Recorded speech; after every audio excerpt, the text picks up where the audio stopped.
Հայ եթերում լուրերի առավոտյան թողարկումն է, տաղավարում աշխատում է Հայկ Սահակյանը, բարի լույս հարգելի հեռուստադիտողներ։ Հայաստանն ինչ-որ պահի ստիպված կլինի ընտրություն կատարել Եվրամիության և Եվրասիական տնտեսական միության միջև, հայտարարել է Ռուսաստանի փոխվարչապետ Ալեքսեյ Օվերչուկը։ Փաշինյանը երեկ հայտարարել էր, որ դեռ որոշում չունեն, դուրս են գալու ԵԱՏՄ-ից թե ոչ, դա կախված կլինի Եվրամիությանն անդամակցելու հեռանկարից։ Երբ նման երկընտրանքի առաջ կանգնեն, կորոշեն ինչ անել։ Օվերչուկն ասել է, որ այս տարի նախորդի համեմատ Հայաստանի և Ռուսաստանի միջև երկկողմ առևտուրն արդեն զգալիորեն նվազել է։ Իդեպ Փաշինյանը Մոսկվայում էլ է առավոտը հեծանիվ քշելով սկսել։ Հեծանիվային զբոսանք այսօր Մոսկվայում է, Մոսկվայում քշել են 26 կիլոմետր։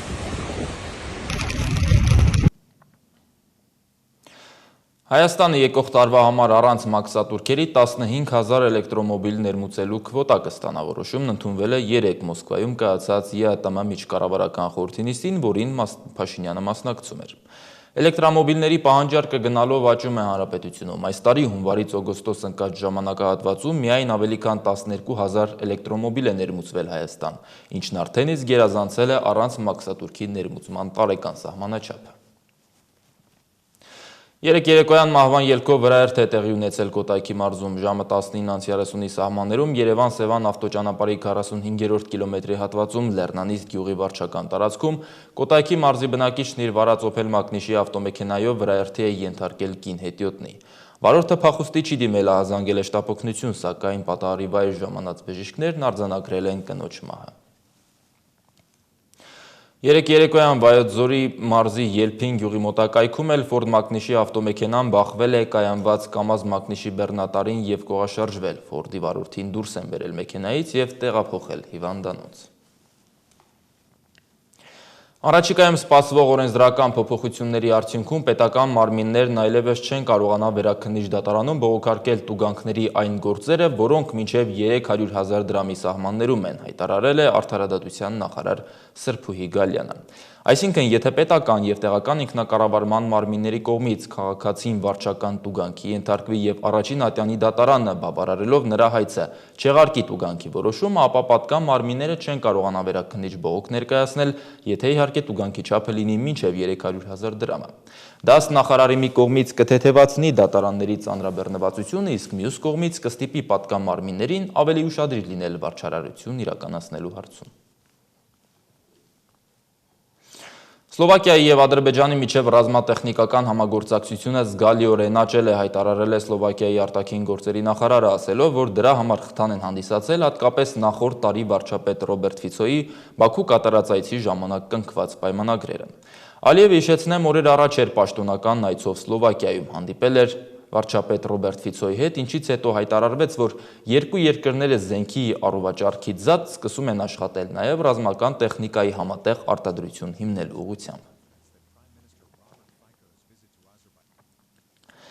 ԱՄՆ նախագահի հրամանով մեկնարկում է օտարերկրացիներին Թրամփի անունը կրող ոսկե վիզա տրամադրելու ծրագիրը։ Դրանից կկարողանան օգտվել այն օտարերկրացիները և ստանալ այդ վիզան, որոնք պատրաստ կլինեն $1 միլիոն վճարել դրա դիմաց և ստուգումներից հետո կորակավորվեն որպես չափանիշներին համապատասխանող անձ։ Այժմ մարզաշխարհի նորությունների մասին։ Շախմատի օլիմպիական եռակի չեմպիոն Հայաստանի հավաքականի նախկին առաջատար Լևոն Արոնյանը, որն այժմ ԱՄՆ դրոշի ներքո է հանդես գալիս,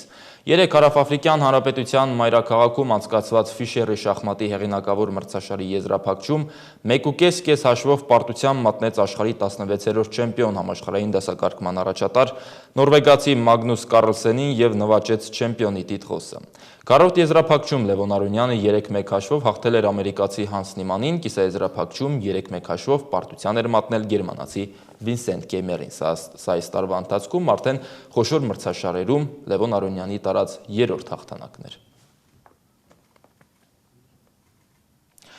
Աշխարհի փոխչեմպիոն Դավիթ Չալոյանը պարտվեց Դուբայում անցկացվող աշխարհի բռնցքամարտի առաջնության կիսաեզրափակչում եւ բավարարվեց բրոնզե մեդալով։ 92 կիլոգրամ քաշային կարգում Չալոյանն ամարտեց ուզբեկ Արման Մախանովի հետ եւ պարտվեց 2-5 հաշվով։ Չալոյանը սակայն համաձայն չէր մրցակցին միավորներ տալու մրցավարների որոշման հետ եւ պարգևատրման արարողությանը չկրեց մեդալը ի նշան բողոքի։ 51 կիլոգրամ քաշային Ռուդոլֆ Գարբոյանը նույնպես բրոնզե մեդալ նվաճեց։ Հայաստանի ներկայացուցիչը կիսաեզրափակչում 0-5 հաշվով պարտվեց ուզբեկ Հասան Բոյդուսմատովին։ Ռուդիկ Մկրտչյանի գլխավորած ազգային հավաքականը պայքարն աշխարհի առաջնությունում ավարտեց 5 բրոնզե մեդալներով։ Հավաքականի կազմում բրոնզե մեդալակիրներ դարձան նաև Արթուր Բազեյանը, Հովանես Բաչկովը եւ Ռաֆայել Հովանեսյանը։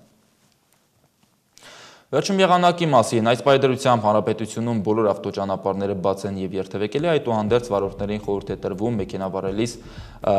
մեքենան վարել միայն ռետինե անվադողերով։